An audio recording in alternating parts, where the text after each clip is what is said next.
Welcome to the first episode of our podcast between my business partner here, Jason Chen, and I'm John Du. So our podcast is going to be all about New York City ground up development. This is our first episode.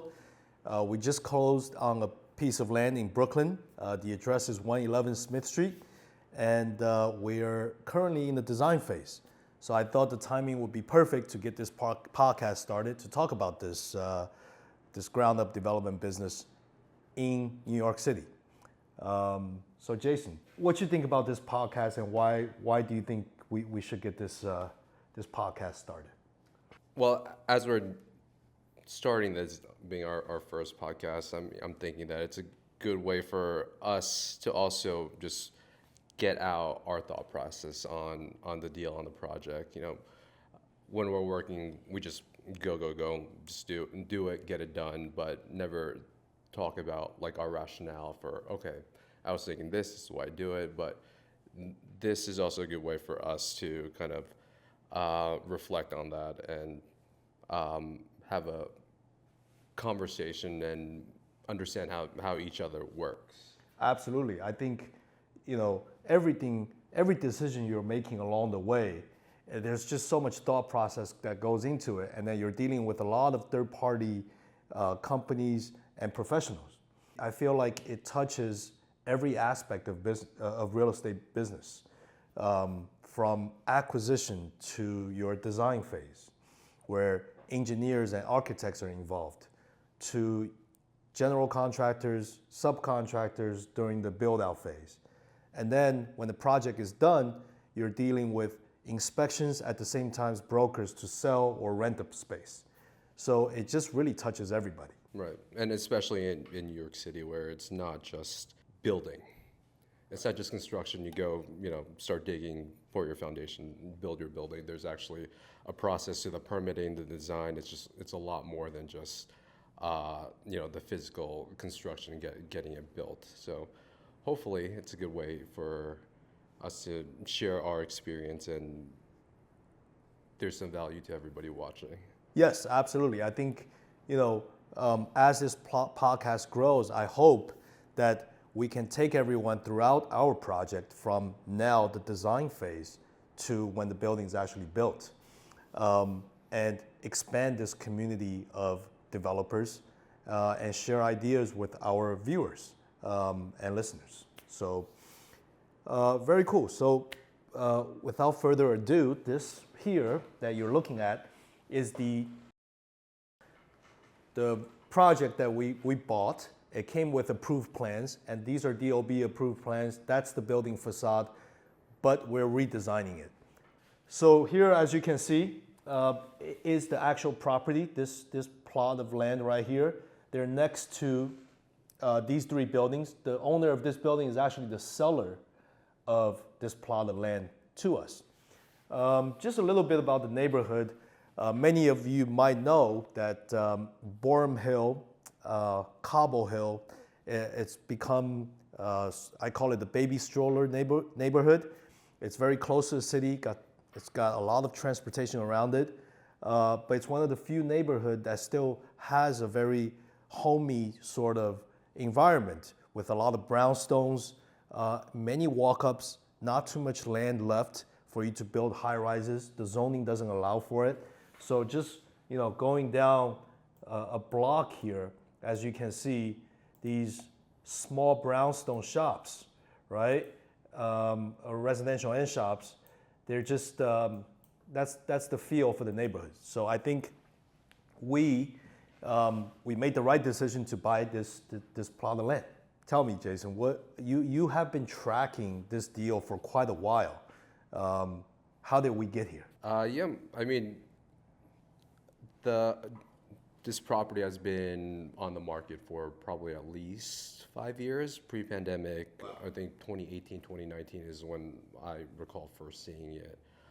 Price at the time was a lot higher. I think it was in the mid twos. Mid twos? Yeah. Okay. We bought it for 1.45, and I think that's hell of a price. And the zoning allows us to build just under 6,000 square feet. So if you want to give a rough estimate, it's about $240 per square foot, buildable. Right. But- Right. So over the 5 years, through the pandemic, their deals got dragged on. So we just happened to be in the right place at the right time in 2023 to move in, all cash deal, no financing, and we were able to get it done. Yeah, that just goes to show you, tracking a deal like that for 5 years is sort of normal in New York City. And this is a small piece of land. Just imagine something that you can build thousands, hundreds of thousands or tens of thousands of square feet on. Right. So we mentioned price a little bit, and I think for a condo sale or a condo development, a lot of it is timing too. The macroeconomics matters quite a bit. So, you can run the numbers 18 different ways, but, in 2 years when the building is built, what the neighborhood is going to look like, what your competition is going to look like, what the macro market's going to do. It's just something that you don't want to invest too much time into it, and we'll just see. But as of now, as I mentioned, those numbers work out because we're paying $240 a square foot on the buildable. And what are we looking for, you think, when the project is done in today's market? Well, for the neighborhood, I think average selling price is around $1,400, $1,500. Right. Penthouse level, obviously can trade for a premium on top of that, but depends on how the level of finish.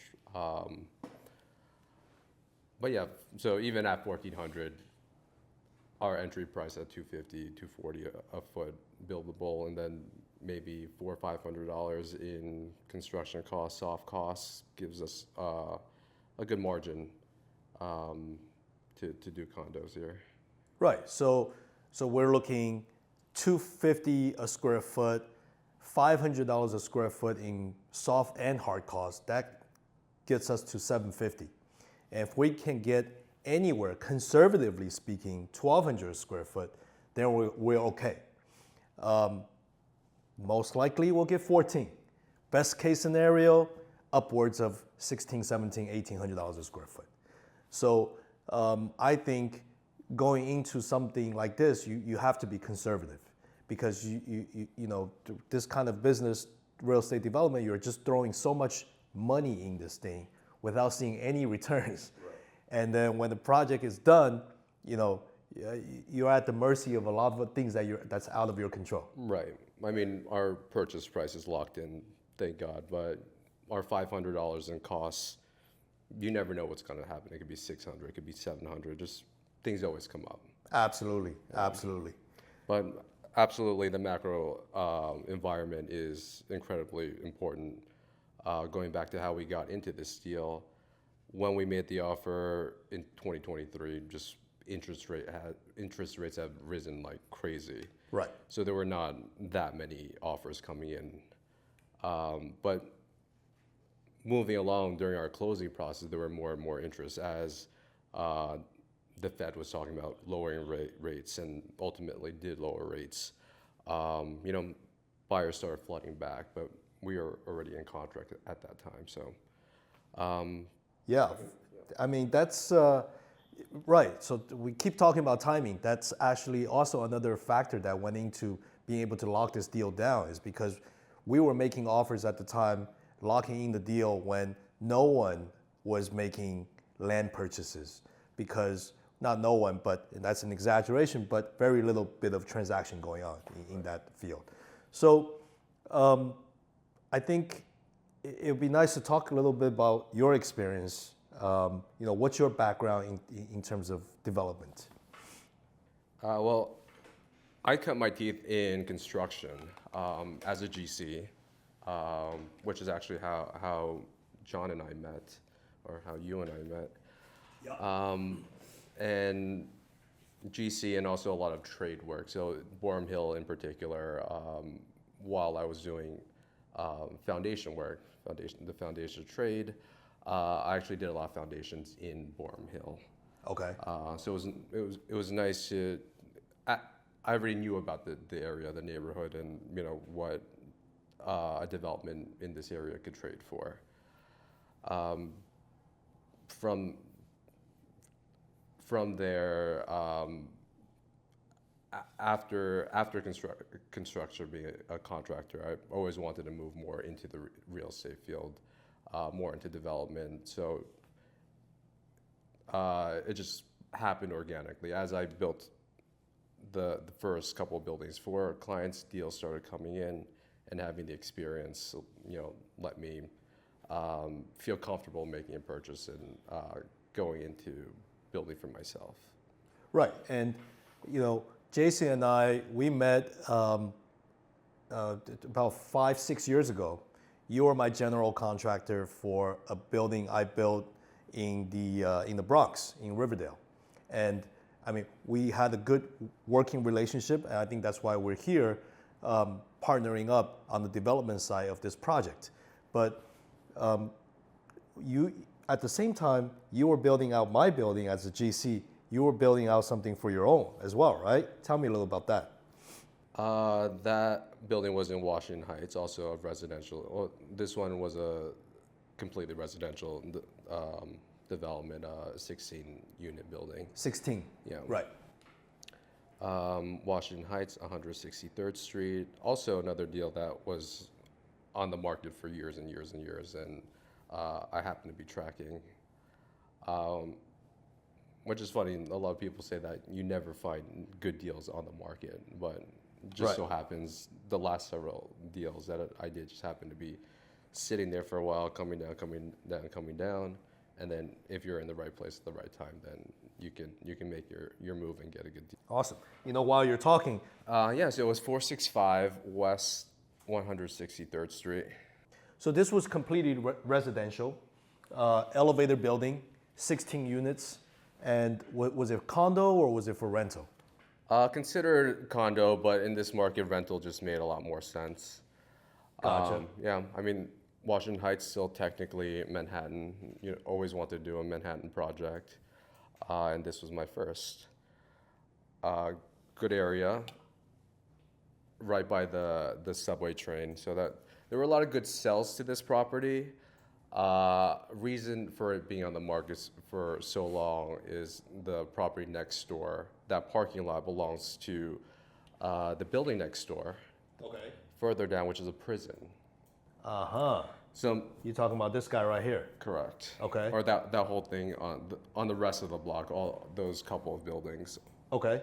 are all correctional facilities. Oh, wow. Okay. Correctional facility. They're probably office behind this tree right here. Right. And the lot belongs to them as well. Yeah. And your building ended up being right next door to it. Right. Okay. So I suspect buyers coming in are looking at it and going, it's a prison. Nobody will want to live there. So if I build it, it's just going to be an empty or hard to rent building. But we got it done. Came out. I'm very happy with how it came out. It came out nice, very condo-like finishes, and we filled the building up very quickly, actually. So while you were doing that, you built this building as my general contractor. So, I have been owning, investing, managing properties for over 20 years, but always dreamed of doing a ground-up development. Just happened to bought this piece of land and didn't really know what exactly I wanted to do, but I knew the land was small enough and the building would be small enough where I wouldn't lose my shirt.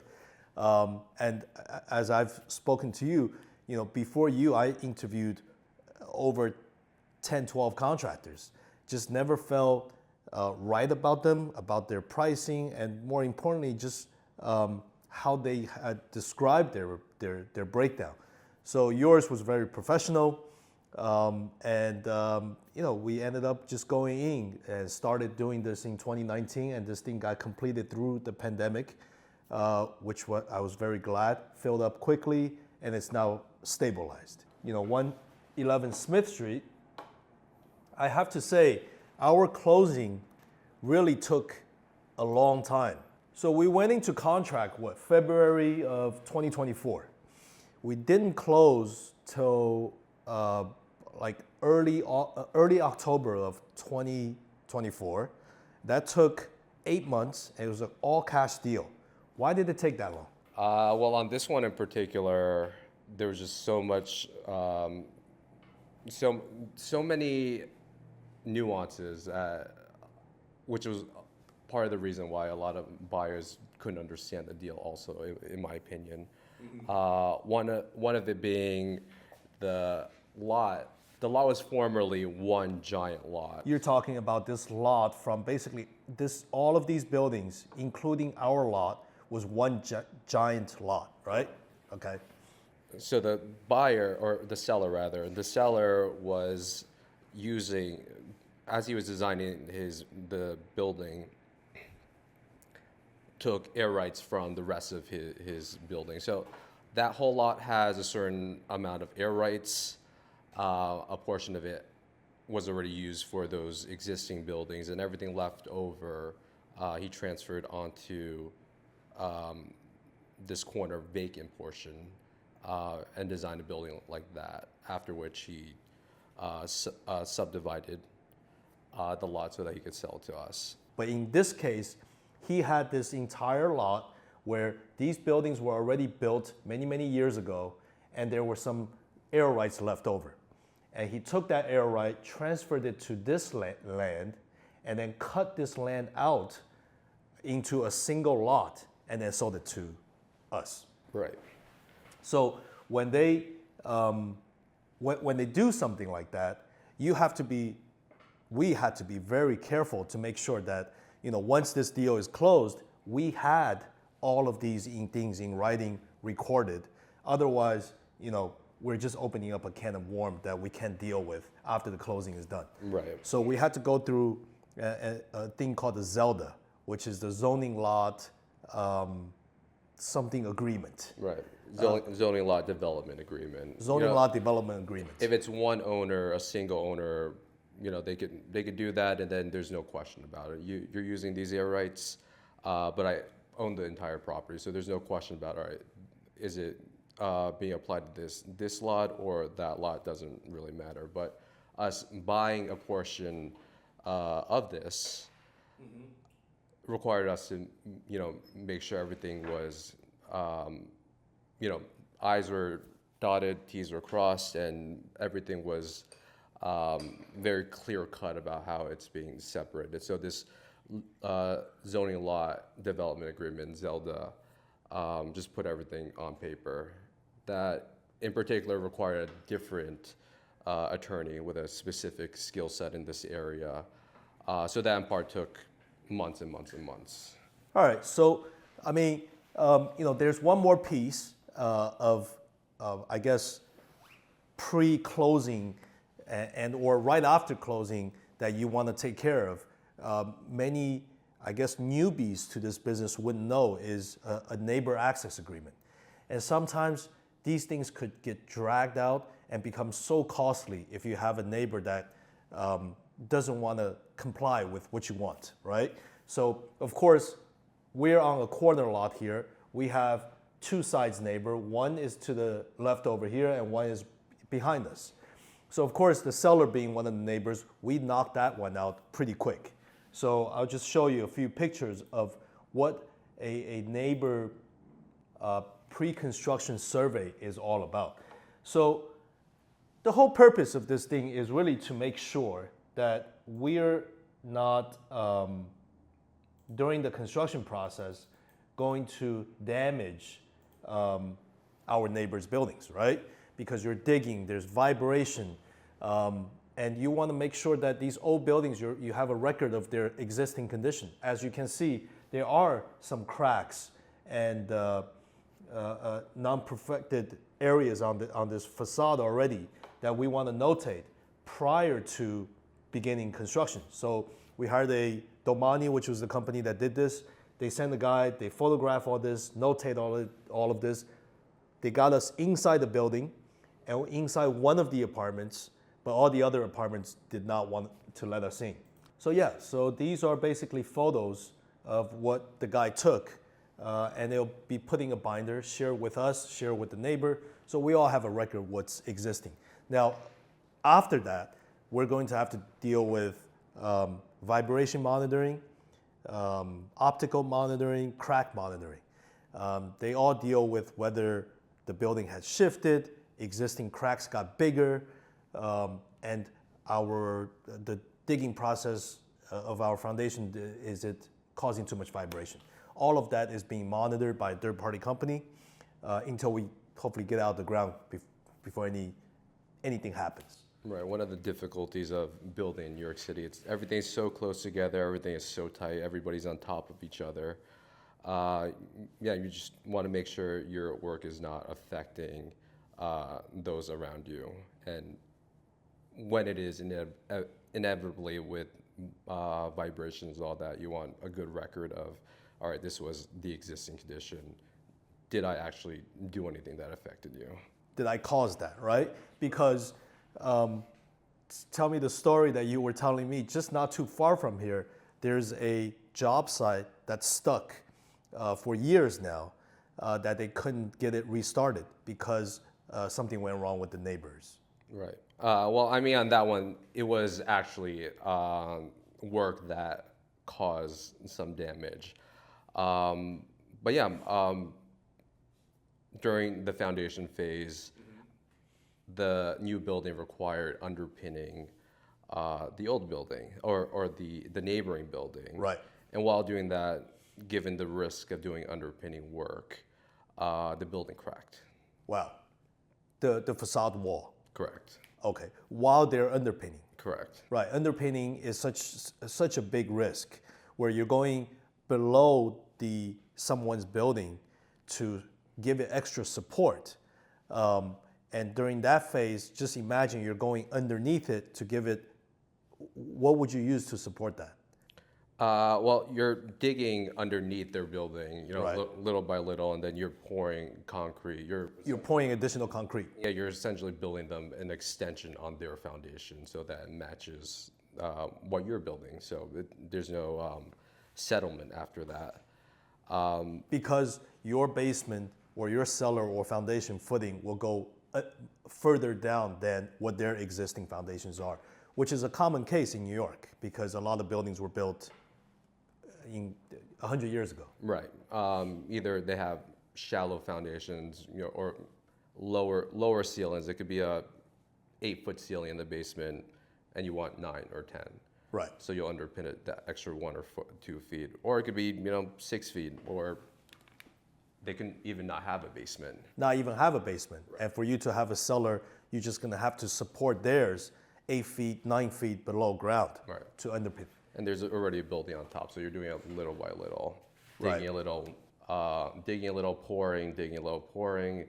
And as you're doing that, obviously, the building is not supported in a portion of it during that time. Right. So you're digging it out, it's not supported, it might crack.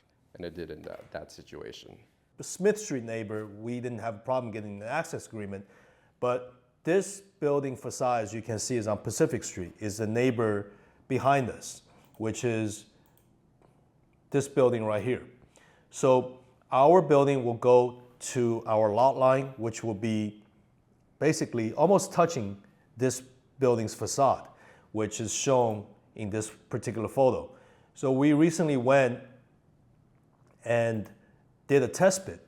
So these guys are digging and digging and digging. You're taking the measurements here. And here's a nice picture of what their foundation shows. And it's about what, 8 feet was it? I think it was around 5.5. Sorry, yeah, 5.5 feet. Yeah. Right.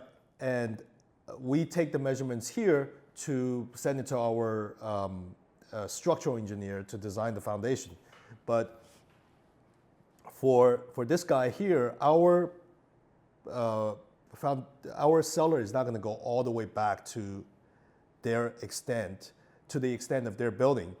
But regardless, we do still have to get an access agreement from them, because when we're out of the ground, we need to protect the front of their building with scaffolding. When we get higher than them, we will need to protect their rooftop.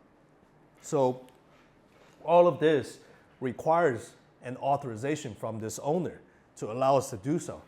And as I told you recently, I've been visiting this spot day after day, leaving him messages or by handwritten notes, by postcards and whatnot. And you can only find out who they are through public records. It's an old lady, and I asked the neighbors, they haven't seen her for weeks. Someone told me that she's sick and whatnot, but eventually, I think her husband or her son reached out, and I briefly described what's in play here in terms of the scaffolding and the protection, and he seems to be pretty reasonable and cooperative. And we're going to send him our plans to let him know exactly what we'll be doing, and hopefully, he'll comply with no trouble. And it is really in everyone's favor, more so on us, to make sure that we're putting all this protection, because nobody wants a stalled project and damage to the neighbor buildings. Right. And that's one of the things developers, especially new developers, miss. They'll hire their engineer, go ahead and start designing their building, right, and be ready to start, and then realize that they need the cooperation of their neighbors. They don't have these access agreements. They don't have these pre-construction surveys, or this is part of the work that should have been done months in advance. Exactly. Like, if nobody told me this, I would have never known this and just kept on designing, submit the plans, get everything approved, get the GC to pull the permit, and then boom, I realized I can't do anything until I get these neighbor access agreements done. Now, that could take months for someone that's not cooperative, because they could ask you to get the engineers to review it, get lawyers involved, all sorts of issues. Right. So, yeah, I mean, there are all types of neighbors. I mean, in Washington Heights, my access agreement with one neighbor took months because it was a prison. So I had to go through the city to state level. They had a number of different people reviewing it. Some people wanted engineering calculations. My engineer didn't want to give it to them because of the liability. So, there's so much back and forth. Right. But you never know. On the other side, I had a condo building, which notorious for being very difficult. But, it just happened to luck out. Right. But by surprise, I remember. Right. I mean, you just go, you try to be nice. A lot of developers don't want to, make a personal appearance, which there's nothing wrong with that, but you need to do everything you can to try to, have a relationship with these people who you need to, help you cooperate. Great. So, as we're trying to get this neighbor access agreement done, we're also redesigning the existing plans that came with the land. So here is basically the facade and the bulk. So it's hard to see on this floor plan, but this is what originally came with it. And I think we both didn't like it for the fact that, it is an elevator through floor plate where the entire apartment belongs to, the entire floor is dedicated to the apartment. But here you're getting out of the elevator. You are walking through this long corridor where the first master bedroom is right here, the second bedroom is right here, and then lastly, you get to the living room. So I feel like for somebody who's spending $1 million plus $2 million on an apartment, you want something that's more open. You want something that you don't want to walk down such a long corridor where it feels like these are rental units, and you want some sort of entertainment value where the elevator opens up to your living room space. So we knew this had to change, but of course we had to hire the right architect to get this design changed for us. So we went through several rounds of this. Shout out to our architect, AXD, for coming up with this current design. So Jason, maybe you can help me walk through what we have right now in front of us, which is, I think, close to the final layout here. Well, let's do a quick comparison. Can I see the old design first? Sure. You have your nice keyed elevator here, but you're coming out, you're facing, good that they put a window here, but you're facing a parking lot. So that's the first kind of Sora. exactly. Eyesore. First store that we knew had to change, like you said, the corridor where it's all dead space. Dead space, exactly. Yeah, Right. there are also no windows here. It's dark, it's long, it's just unusable. Yep. And then you have your living room, which you have your island over here. But if you have any kind of seating here, you don't really have space for a couch or a good entertaining area. Yep. So just a very inefficient layout. Exactly. So moving on to what we have now. So our new design first extends the floor plate a little more. Previously, they had set back the building, so the building was shorter previously. So what he's talking about is that we had a stacking such as this where the rear 8 foot is, let me see if I can find it somewhere here. The back here is basically cut out as a pathway egress for the rear buildings. But now we're extending this all the way to the back, to the side of our rear neighbor. Right. So bigger floor plate. Right. So new design, it's still a keyed elevator, full floor apartment. You walk out, enter into a nice big foyer. You have a window facing Pacific Street, which is a nice, a very typical tree-lined Brooklyn street. Right. Coming in, you have your open kitchen, opens up into the living room. We moved the living room from the very front of the building to the middle. Luckily, in this configuration, we're a corner lot, so we have windows all along Pacific Street. So we're still able to have a nice, open, bright living room. And some balconies on top of with the windows. So these are all these are all windows, and then you have balcony, balcony, and balcony over here, wrapping around in the master bedroom. Right. Which in New York, you want your outdoor space. That definitely is a premium to someone paying this amount of money for an apartment. Exactly. So this is something that we knew from the old plans it had to change, but we just didn't know how. We had some ideas, but our architect was able to give us multiple drafts. And trust me, this didn't come in one draft. We went through probably 4 or 5 drafts to get to here. And then the even more exciting thing about the floor plan is we will have a duplex penthouse. So what we decided was we wanted to take the 4th and 5th floor and combine it into one apartment, one duplex apartment of 3 bedrooms rather than a 2-bedroom and a 1-bedroom with a setback. So tell us, Jason, how did we get here with this duplex? Well, can we see what the penthouse looked like originally? Sure. So that was a big move for us, cutting down the 4 units to 3 units, which one less apartment, it was a tough decision. You're losing something that you can sell technically. But for our penthouse, So this was the original this isn't the penthouse. second to the 4th floor. Right. But the penthouse before was just a very small 1-bedroom apartment with a big setback. Right. So great that it had a terrace. That's definitely a big selling point. But to get a premium for being called a penthouse is not just that terrace. So in this, you basically have no living room. You have your kitchen island, and that's pretty much it. You have 7.5 feet left. If you put any chairs or anything like that, that's all of the space. Right, it just fell out of proportion. Who's going to spend extra premium money for a small 1-bedroom with such a large terrace, which almost seemed like it was as big as the apartment? So we knew that there are a lot of families that are coming into this area, families with kids, young kids, infants sometimes. So why not enlarge this unit to make it a duplex, right?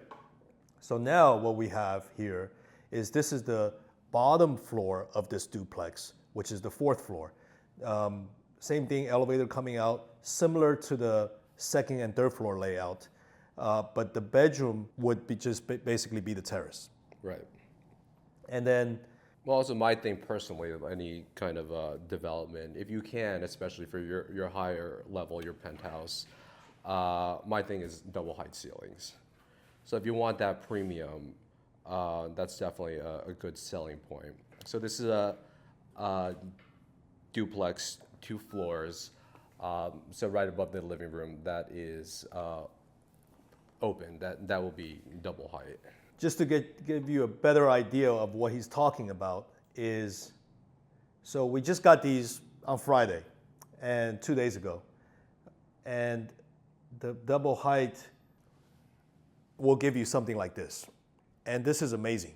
I mean, just look at this. It's grand in a townhouse environment.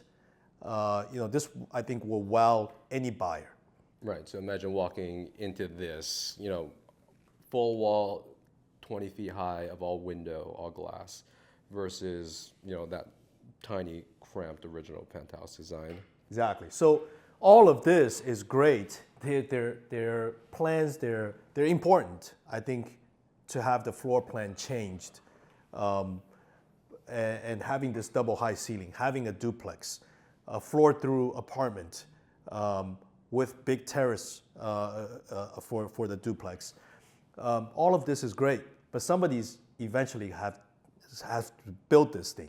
So share with us some of the challenges that you feel like we are going to have in terms of getting this building built. Well, if we circle back a little bit, we were talking about that other Brooklyn building where digging the foundation led to cracks on the building. So our new design, we wanted to prevent that. You don't want to build something that has a risk of affecting the neighbors. Can we see the floor plan? So for example, you can't see it here, but the neighboring building roughly ends over here. So we wanted our elevator to be behind, further, not up against the neighboring building, but behind it. So that portion is vacant lot. Mm-hmm. Because the elevator requires a pit that just goes a lot deeper than even your regular foundation. If it were up against the building, you would have to underpin it. Right. You're talking about our neighbor here. Right. And our elevator would fall in somewhere over here. And our elevator is right over here. right. Like right past Right, it. right past it. Right. Right here. One of our previous iterations had it closer to the front, but we knew we had to move it back because if you put it up against the building, you would need the underpinning. That's risky work. We didn't want it. So Right. that's one thing, especially with the elevator, which is part of your building's core. You don't want to have to figure that out later and decide, am I taking this risk or am I spending time and money to redesign everything? There you go. That's the experience, right? Because you can tell an engineer to design anything, he'll give it to you. But the difficulties and the risk that you're taking in building that, how it's going to affect your neighbors, that's what you're taking on. Right. And when you realize you want to make that change, and for an important change like the core of your building for the elevator and the elevator pit, it's just something that's that's going to just, say, lack of a better term, damage your project because it's just going to prolong everything. And the cost of changing and everything, it's just too much. Right. So you want to pre-plan for this.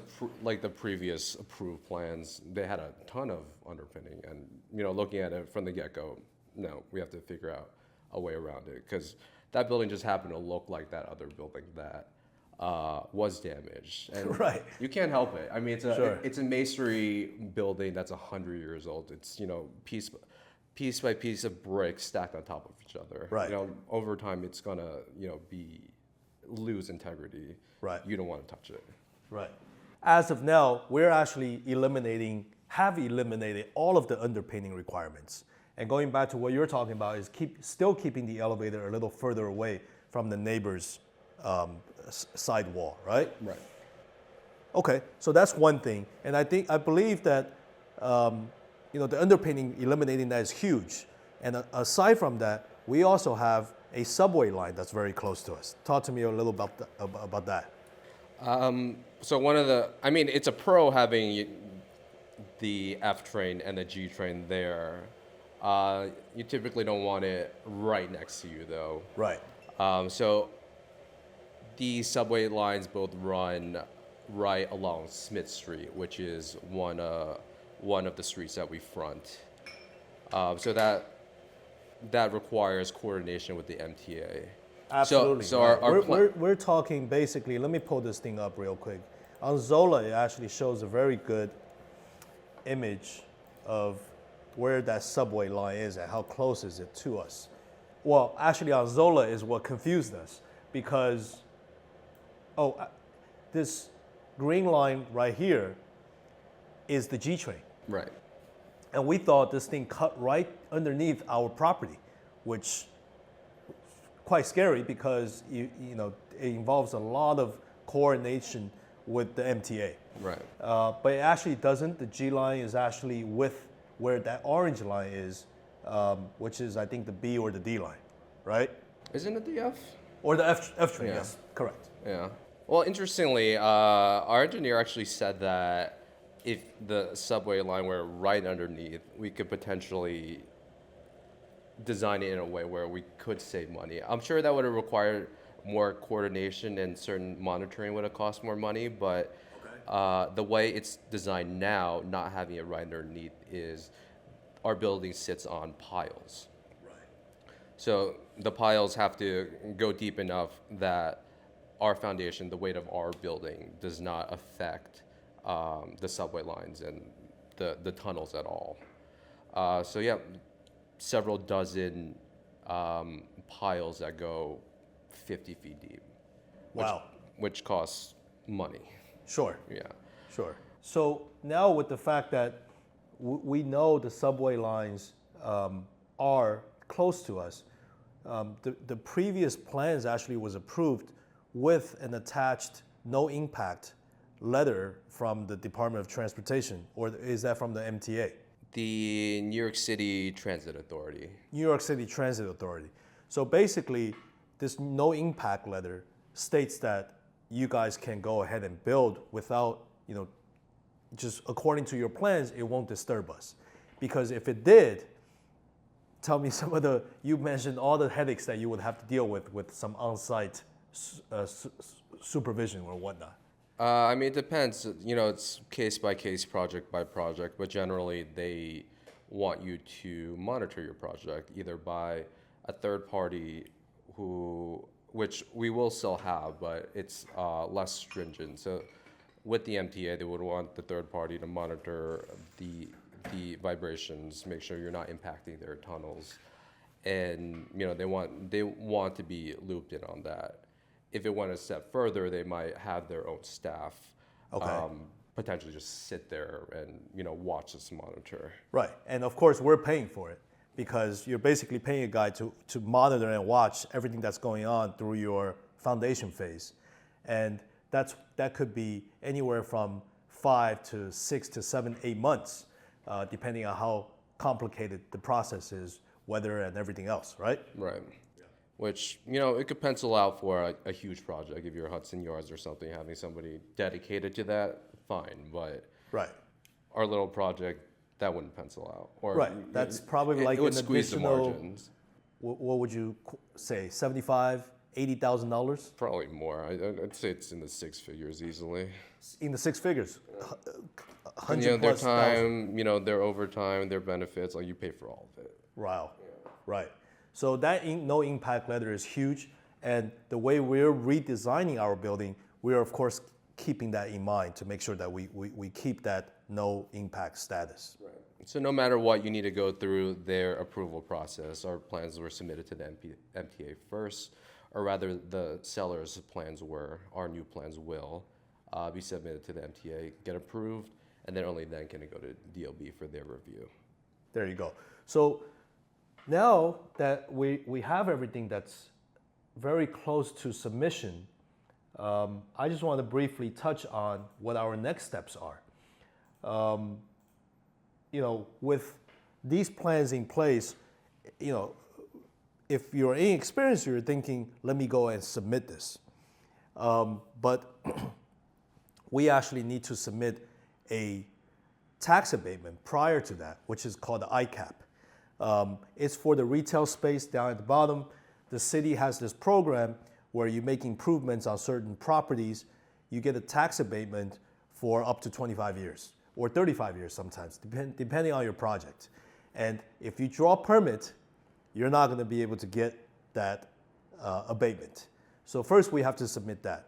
And then the next step is we want to draw permits prior to submitting these amendments, because our old plans, and correct me if I'm wrong in all of this, our old plans were approved in 2017, 2018, and they were by the set of codes from 2018. And the building department codes have gotten more stringent, and they came out with new versions of it, new updates. And in order for us to stay with the original code, we would have to we would want to draw a permit first, then submit our amendments, where it looks like we've already started building, and these amendments are just smaller amendments, quote unquote, smaller amendments to what we originally had. Because if we did submit this without drawing permits, they may say, hey, these amendments are so big that we want you to just completely redraw the plans to comply with the new set of codes from, what's the latest version of the codes, would you say? I believe 2022. 2022. Yeah. Right, so I'm sure between those 4, 5, 6 years, you've had a lot of updates and changes, where some of the design that we spend so much time on redeveloping just may not be able to actuate. Right. One is refiling, so new filing fee. You have to go through a brand new plan review complying to the new code, right? Which also all takes time. I mean, even if the change, we have big changes, we can technically start work at any time. Approved plans, we have permits, we can go ahead and start moving, which, time is money. So that's a plus, and which is why we want to pull those permits first. Right. And how do we know all of this is, partly is experience, but a lot of it is this information is coming from an expediter. Before I started doing development, I always thought, hey, why do I have to pay this extra guy to submit plans and relay back any objections that the building department has? But later on, I actually learned that a good expediter really helps you save a lot of time, save a lot of trouble in terms of getting that message from the Department of Buildings examiner of your plans to the architect, interpret it in a way the architect understands how to make the amendments so that the next time you submit it you actually receive approval. But more importantly, they will run through the course of all of your permitting and chances of your plans being approved. See, many people often forget an architect at the end of the day is a designer. He or she is an artist.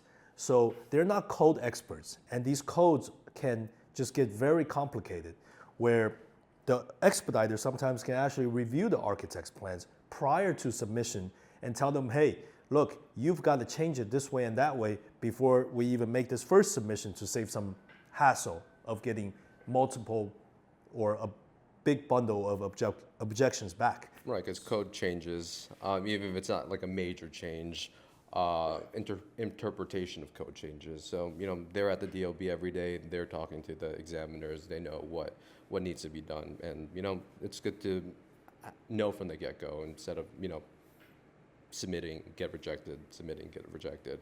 And that's the other thing, is that they're doing this every day. They're seeing the examiners. That's all they do. So, just knowing the examiners by first name basis and having that conversation with them all day long, that type of conversation, both sides are getting used to. Those are just the things that comes along with what an expediter who does this all day, every day helps with your project. So, aside from obviously submitting the plans, getting the approved, drawing the permits, submitting the plans, getting the changes approved, at the same time, we have something in place, which is we know it isn't going to change too much. We're now looking for a general contractor. I know this falls into your lap because you are a general contractor, but what are some of the things that we're looking for or you're looking for when you're interviewing these GCs? Well, with the expediters, I mean, I always had the upbringing similar to yours of just doing it yourself. Why am I paying somebody else to just go and drop off these plans? So there is a lot of value in having a good expediter do all this for you. On the flip side, there are things that you can do by yourself. For example, we're working on getting DOT approvals right now. So we could send an expediter to do that. But this work is very simple. I mean, you go to the site, you take a look at all the DOT regulations around there, you make a plan, and then you submit it to the DOT. This is what I'm doing. This is the duration of my project. I'd like a temporary no parking in front of my property, so it facilitates my construction. If you give it to an expediter, there are several plans involved. There's several meetings involved. That might cost you $3,000, $5,000. Right. Whereas, it took a couple hours to do the plans, 2 meetings you can take, 2 hours of your time. Exactly. And these are the little things that you can save here and there. Now, even though $3,000, $5,000 might be minute to a project that's going to cost a total of $5 million perhaps, but along the way, if you're able to save this little bit, digging out a test pit yourself, like we just showed you, we had our own guys to do it. A test pit like that is $3,000. So those savings add up. And when you talk about DOT, it's not just drawing up the plans. You have to go in physically to have a meeting with them to describe to them the project, and also maybe like the no parking signs, also maybe sidewalk shifting for pedestrians to walk through, right? I mean, it's just for them to cross their T's. It's not a difficult meeting. You're just going there. They're going to re-ask you, oh, is there a stop sign here? Oh, it's no parking from Mondays 9 to 9:30. And you say yes. And that's all it really is. And then they sign their paper and you're good to go. And you save $5,000. There you go.